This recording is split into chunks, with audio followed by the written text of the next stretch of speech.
every day, late at night, not okay.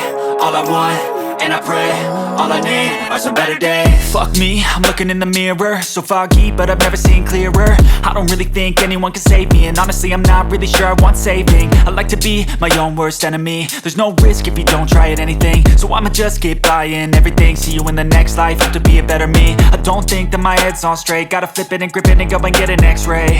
What's wrong with me? I just feel weight pushing on my chest and it squeezes till I suffocate. Better change my mindset, meditate. It's pretty cool that I'm alive and have better days. I could walk, see, hear, I should celebrate. Think I could change my mind, maybe elevate. Living life, every day, late at night, not okay. All I want, and I pray, all I need are some better days. Yeah, all I need are some better days. Cause all I want, and I pray, I believe in the better days. I'm kinda stuck between a rock and a hard place. Do I work hard or live at my pace? You're only young once, yeah that's all great, but I also want a future where I'm okay. Living life is doing lots of cocaine. Wait no, it's living with no shame. Wait no, it's sleeping in on Sundays. I guess it's different for each of us and that's okay. Well I just wanna be happy. How to get there? Glad that you asked me. I think it's different.